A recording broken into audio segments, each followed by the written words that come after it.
I was thinking what could be relevant in a way where I could represent myself and also something that people could relate to. And at that time, I chose to write a paragraph from a Nepali poem that spoke about how success is based on not where you're from, but how you define it personally for yourself. And I felt like it was a message that not just I at that time could relate to, but maybe students and immigrant families could define their own success, have agency to define success by themselves. Hi, welcome to the best breakout session. This is a panel on art in the public realm. And I think as much of the last main stage panel began to show, public art is undergoing a really profound shift. And I think we can especially feel this in Boston, where we have had a triennial this past summer. We have the city's Unmonument project. And so we are brought together today with 4 incredible panelists to think through how artists, designers, and institutions are reimagining public art as both personal tools for social engagement and collective expression. So I've asked everybody to introduce themselves along and in reference to an image. And so on the tables in front of you, you will see this printed piece, which has 5 images on it. And just to make things complicated, we also have a stapled piece, which is Karin's images. So if you see those, you can reference those if you can see them. And with that, I will ask Sneha to introduce herself and the image that she's included. Wonderful. Thanks so much. Can you hear me, everybody? Okay. Hi, everyone. Thank you, Ruth. Hi, everyone. My name is Sneha. I'm an artist from Nepal. And I create larger-than-life murals, paintings, and public sculptures. When it comes to the page, so if you look at the page with the 4 images, and you look at the last image, that is the work I'd like to introduce myself with. I'm an artist from Nepal, and I use my native script to create public art and paintings as well. The sculpture that you see there is a public art that was installed recently in Queens, New York. And I think the recent sort of shift has gone from beautifying to belonging, and artists thinking about how we can create spaces of belonging in a way that involves the community. This sculpture was created in Jackson Heights in Queens, a very specific area where there's a lot of Himalayan diaspora there.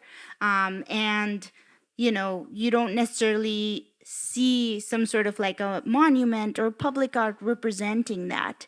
And when I was given the opportunity by the New York City Department of Transportation and the Rubin Museum to create something, I really started thinking about, I was walking around that area in Diversity Plaza and I was thinking, what's missing here? Like, how can I make this sort of sterile place feel like home?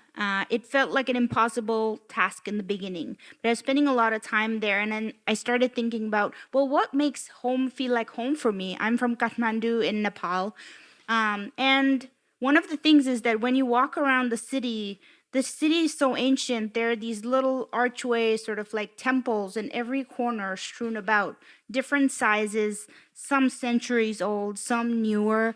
And you just kind of take a moment to appreciate it and you keep it moving. And you kind of get slowed down that way in a meaningful way. And I really wanted to create a moment like that in this busy intersection where there were so many people walking from every direction.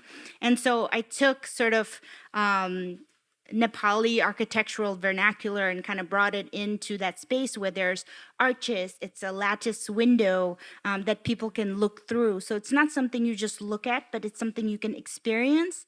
And it also involved bringing natural fabrics from Nepal and kind of working with the community here, with my community in Boston, to attach it to the sculpture so that these fabrics usually are attached to important sacred buildings in Nepal.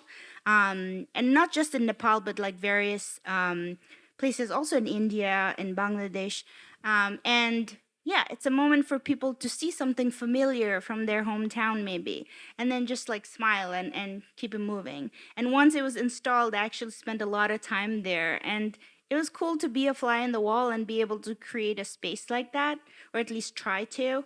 I think that's the shift that's happening. It's not just here, let's make something pretty, but it's like, how can we create something not just that, necessarily looks pretty, but how can we create something that also contributes to cultural memory in the future for the future generations, so that maybe that place for them will be what my hometown is for me in terms of like keeping that memory alive. So I think that's the shift that I've felt. Hi, everybody. My name is Abby Satinsky. I'm the program officer and curator for Wagner Foundation. Wagner Foundation believes in building healthy communities around the world, and we do that through supporting the fields of health equity, economic well-being, and the transformative power of art and culture. And so what that means is that we believe that artists are really essential to healthy communities.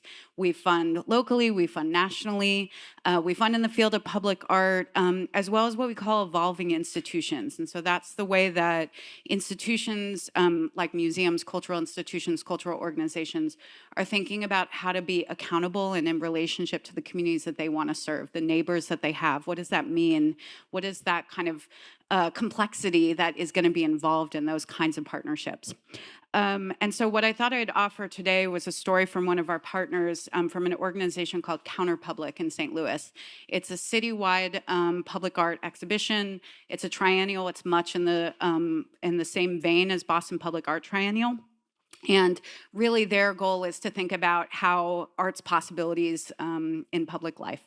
And so what they do that I think is important is that alongside offering the opportunity for artists and curators to come to St. Louis and make work around that place, they also do a long-term community engagement process alongside of that, where they ask the community what are the region's most pressing concerns. So then when they invite artists to those places, the artists are not responsible for making up a project that they think would be relevant there, that they're integrated into a process where there's an offering that tells them what people want and how they can be part of that.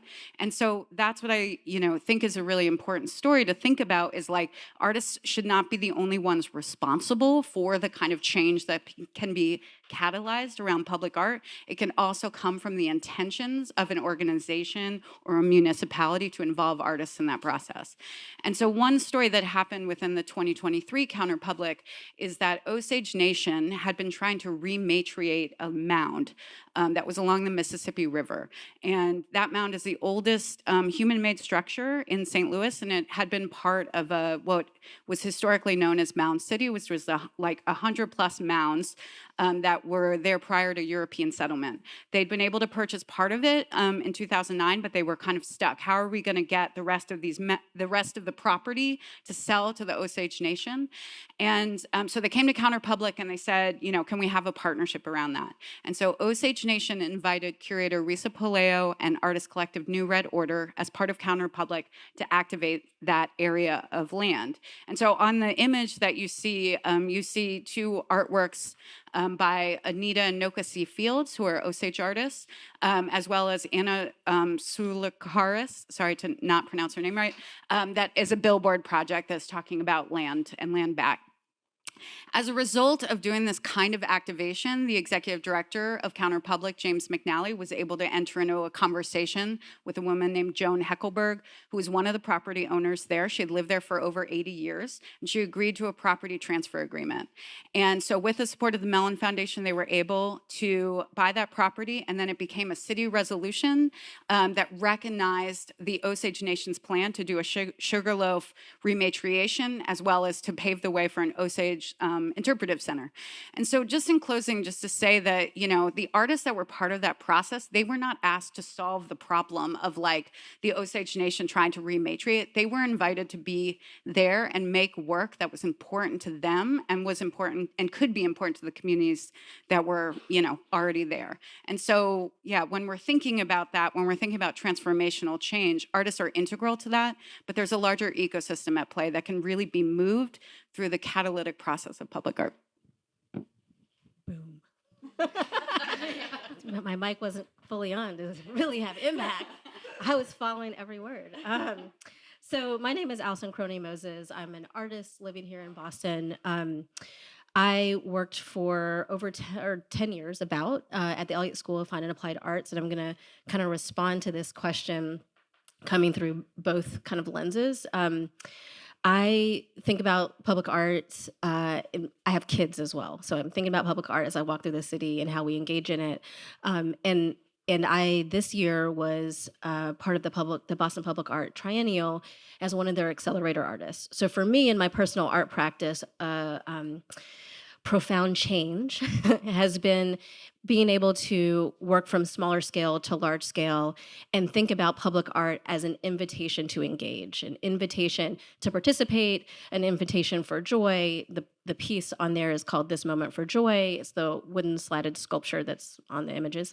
And so for me, on a personal level, I've been doing full-time art for the past 2 years, or about 2 years. And that shift in these opportunities, as we think about the art ecosystem and all of the organizations, institutions that are participating to address public art and the need for public art, or shifting our thinking around public art, that accelerator program allowed me to kind of push myself and challenge myself to grow and think about these things on a larger scale. And so the thing that I want to really grapple with is this invitation to participate that I, as a kid, didn't feel like was there for me. To participate, to my kids' school now in the Boston Public Schools, they go on a field trip every year, I think it's in first grade, to a mural where they have an artist that comes and talks about that mural, right? So there's an invitation to participate that wasn't there as a kid. I didn't experience that. And then the last thing I'll just mention, is through the work before I left the Elliott School, I worked teaching woodworking to kids, adults, and then I left as the associate director. And during my tenure there, I helped to create a creative youth program, creative youth development program for young people in Boston, their Artist in Residence program in Teen Bridge. And they invite artists to work with a group of teens. For example, Emerchi Fraser, who is a Wagner Fellow, worked with teens there to create artwork. And every iteration, it looks different. And I remember thinking about, as I thought about creative youth development, how do we invite our youth to participate in shaping their environment? So one example I'll just call out, if you drive in JP, if you drive by English High, you see a mural by their track and field on their building. It's an eagle because their mascot is an eagle. And so youth, some of them were going to English High at the time, worked with Take One and Go Five to design and install this beautiful mural that's still there. And I think about the lasting impact that's had on not only our neighbors, I live around there, but also the young people that are seeing that they help to shape their environment. So that invitation in is the profound shift that I want to focus on and hopefully continue.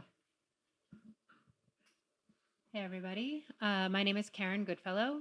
I use the She series. I'm the Director of Transformative Art and Monuments in the Mayor's Office of Arts and Culture in Boston. It's really nice to come after all of you and to be thinking and reflecting on this profound shift. As Ruth pointed out, I did overdo it on my image.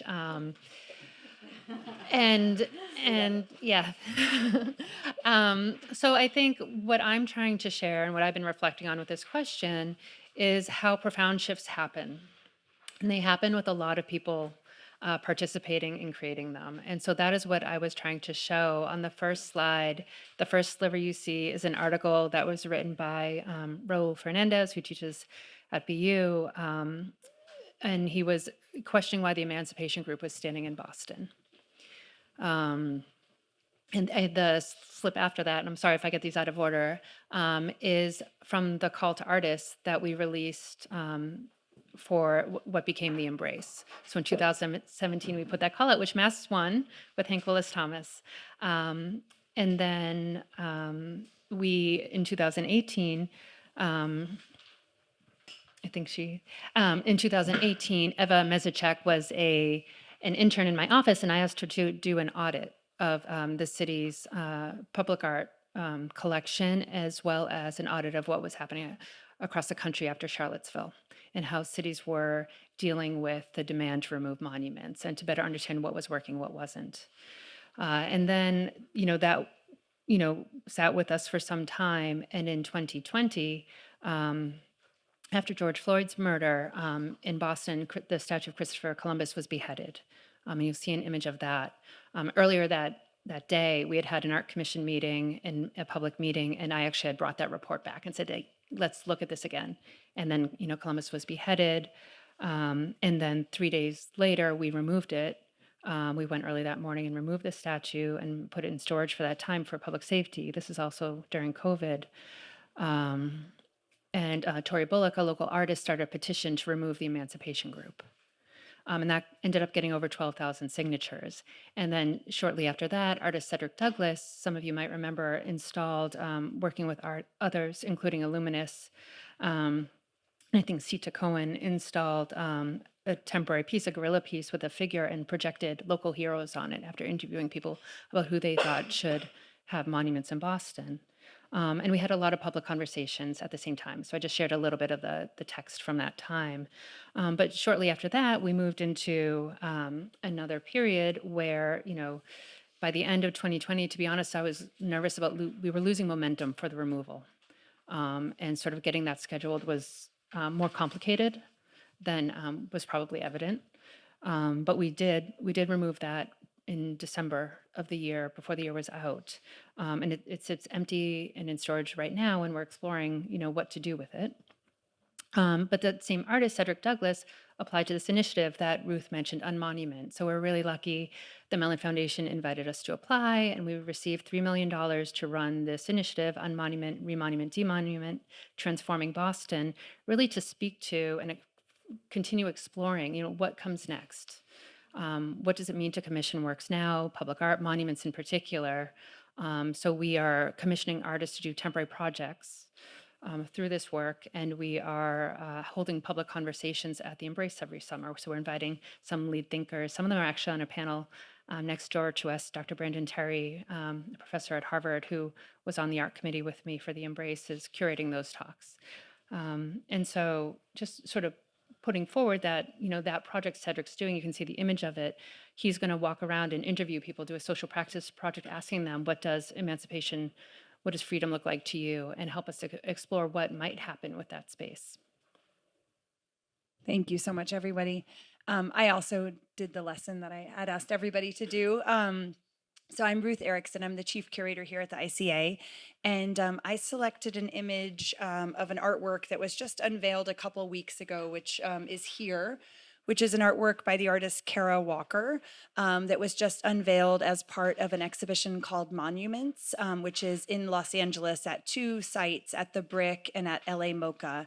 And what she did is that one of the 2 Charlottesville sculptures that were taken down by the city, one of them was melted down of Robert E. Lee, and another one was ultimately through intermediary of a nonprofit, thinking about the sort of many people involved with these projects, was deeded to Kara Walker, who brought it to a studio and cut up the bronze and made a new work, which she titled Unmanned Drone.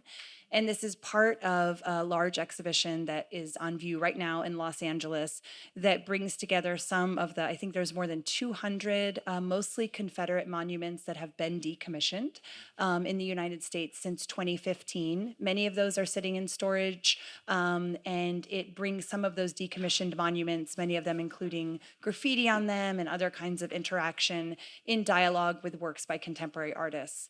And I think the reason I brought it forward is because when I saw the image, I had 2 opposing reactions.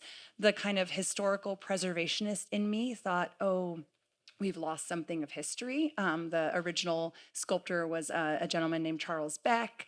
And then the other part of me is I've always loved the practice of collage. And I think many of the most important innovations of the 20th century happened through the act of collage, through cutting something that was pre-existing and reconstituting something new. And I feel like this is a really powerful act of collage and thinking about rewriting new histories. So this kind of visceral reaction that I had, if I haven't seen it in person yet, I will do so in February, and just thinking about a really important artwork that has come into our world that is remade from a former artwork, and to think about where that kind of leaves us. Well, those were all such beautiful, I feel like, from the sense of thinking about communities that are less visible and making them visible to the sort of many, I mean, both of you talked about these kind of ecosystems that are essential to undertaking these projects. And then the idea of the invitation. I feel like for me, those are all such essential elements of the profound shift that I do think we are witnessing and we are part of. I wanted to ask Abby and Alison a little bit more around the question of social engagement. And I guess for you, what is it? Could you talk a little bit more about the possibility of public art's invitation to socially engage, and what, in your mind, does authentic social engagement look like undertaken through a kind of public art project? Man, all right. Let's see. I think one of the ways to think about it is, you can't have public art without a public.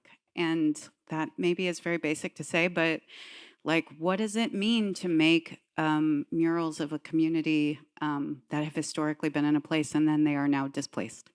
What does it mean to make these kinds of gestures happen? And so I guess I would say, public art's role in social engagement is to not sweep those questions under the rug and to think about what community stabilization means and what role artists have to play in that. And I think like we can also be pretty expansive when we think about like, social engagement and public art and our histories. And anyone who I'm from Boston, I grew up here, and like I love the stories of Boston that are not often told. Like we have these sort of larger narratives of the American Revolution, of sort of major moments in history, but we often don't tell the stories that are idiosyncratic and experimental and creative about our neighborhoods and the communities that have been here and the institutions that they have built. So like one thing I want to shout out is, as part of the Unmonument project, is that there was also grants given to organizations. And so thinking about the National Center of Afro-American Artists in Roxbury and thinking about the North American Indian Center of Boston, those are both pillar community anchor institutions that have been part of so much experimental activity that are themselves monuments to a community that is still there, but also is struggling to stay there. And so I think that again is sort of like, what do we mean? Like, let's think about like how artists stay and have the ability to deep dive into their histories of place. And then that makes for a richer social engagement when that artwork then comes into the world. Okay, great. Awesome. Love it. Yeah. So I'm going to come at it from the artist perspective, and then we'll meet in the middle, right? So I just did my first public art piece, right? It's called This Moment for Joy. I was thinking about Black women in my life, calling an invitation to experience joy, focus on joy in the world that feels like it's a dumpster fire, and wanting to like call attention to like we need space sometimes. And I remember we had conversations about this public art piece. And I wanted to do workshops beforehand and this and that and the other and meetings. And you were like, you could just make art. Like you could just make some public art and then people will engage with it. And that is also like socially engaged work, right? And in the end, because it's an accelerator program where you have literally a few months to do anything, I was like, okay, I'm gonna make this piece, and then I'm gonna hope that the invitation is experienced by people and they come and visit it, and that thoughtful engagement happens after it's open. And I say that shift because the tendency is to want to do all this work sometimes beforehand. And I think I want to do that in my art practice as I do public art, hopefully, again in the future. And I want a long period of time and lots of money to do that well so that it's really integral into the work, right? There's my cell phone, just ignore it. Just ignore it. It's like a brick. It's fine. But instead, you get programs that are shortened in their timeline. And so the piece exists out there. And I've been really fortunate that I feel like in Boston, we do have a vibrant community of organizations and artists that want to collaborate. And so I've been fortunate that Stephanie Belvanis wanted to do a collaboration with me and bring folks of color, birthing folks of color connected to the birth world. So doulas, midwives, yoga instructors, all the folks to a space. And we did a full day engagement where it was like, it wasn't about the creation of the piece. It was about people now being able to slow down, build community, tap into what we need in this moment. And then similarly, Castle Fur Skins did a collaboration where they brought in Jenny Oliver and Steph Davis to do a dance performance and music performance that's a response to the piece. And so I think about like thoughtful ways that one piece works are up and how do we engage with them. And so I'm coming at it from the like I just came out of this like really intense year where it was like intensely making and thinking about all of these things from the artist perspective. But I also want to be doing what she's talking about. Long-term, thoughtful engagement, collaborating, where you have time and space and money, right? Sneha and Karin, for you, in thinking about the sort of, and it came up a little bit, Sneha, when you were talking about the piece that you just finished in Queens, in a kind of responsibility to a community, to a diasporic community that was present there. And I wondered if both of you could talk a little bit about a sense of sort of the responsibility that you feel artists and designers bring to a place or a location, and the ways in which they are redefining what it means by that place or location. Sure. I think their sense of responsibility for me as an artist from Nepal who's called Boston home and calls Nepal home as well. I'm constantly negotiating between these two very different worlds. I think the sense of responsibility came through opportunity, opportunity to express myself in the most authentic way I know how. It really started that way. So I'm mostly known for my murals. One of my most visible murals is in Central Square. It's like a 60 feet or 6-story tall mural. Thank you. Thank you. In Central Square, and that was done in 2018 when I was just starting out as a full-time artist. And, before that, I had felt like, or even during that, I felt like the opportunity I had to sort of make in terms of like, if there was a couch and there were people, I was doing this and making space for myself and like fitting in like that and be like, I'm kind of comfortable now. And then over time, I realized that, so instead of talking generally, I guess I can use the mural as an example to share how opportunity kind of came into being responsibility. So the Central Square mural, it's the whole building, the 6-story building is a fork in the road. So like you can't miss it. It's on Mass Ave. It's part of people's daily commutes. And so when this opportunity came about, I couldn't help but think, what do I have to offer that could be relevant to everybody in this amazing intersection? There's mom and pop stores, there's the MIT building with like students from all over the world. There's, all the tech buildings up there. And then there's a very rich immigrant neighborhood as well. And I was thinking what could be relevant in a way where I could represent myself and also something that people could relate to. And at that time, I chose to write a paragraph from a Nepali poem that spoke about how success is based on not where you're from, but how you define it personally for yourself. And I felt like it was a message that not just I at that time could relate to, but maybe students and immigrant families could define their own success, have agency to define success by themselves. And so this idea of meritocracy, like building that on your own with the help of community, was something that I really wanted to share. So it came from this want of taking that opportunity to say, I'm here also. And if you know the mural is fully in my native language, in Nepali. And so the idea isn't to be able to read it. It's the idea of welcoming something from a different cultural aesthetic that's not mainstream, that comes there and says, I'm here. And I think over time I realized that, so many students started coming up to me, and then later people from various institutions that in that they were like, I really felt like I was welcome there. I really felt like here is something that looks so different from the landscape. I felt like I fit in there in that way because of the difference. And so I think now, almost 6-7 years later, I see the responsibility.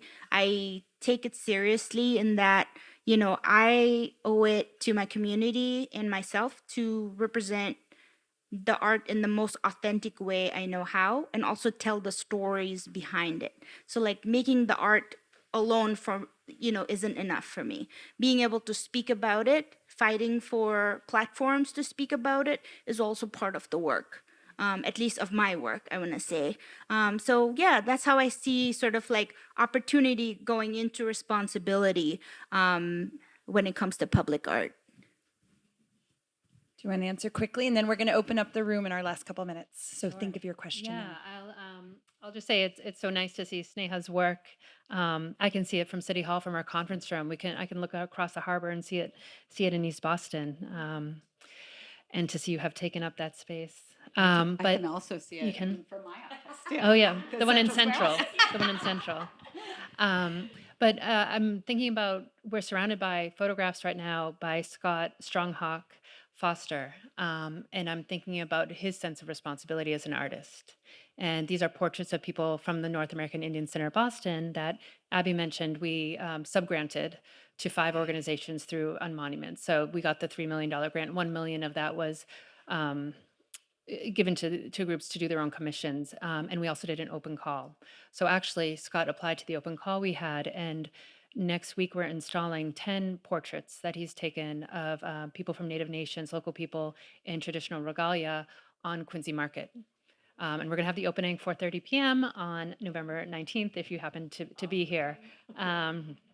But I think, the responsibility of an artist, I think, is to create. The responsibility of a public artist is to create with public and in community. And I think, Scott's doing a wonderful job, and I think it's a great example of that.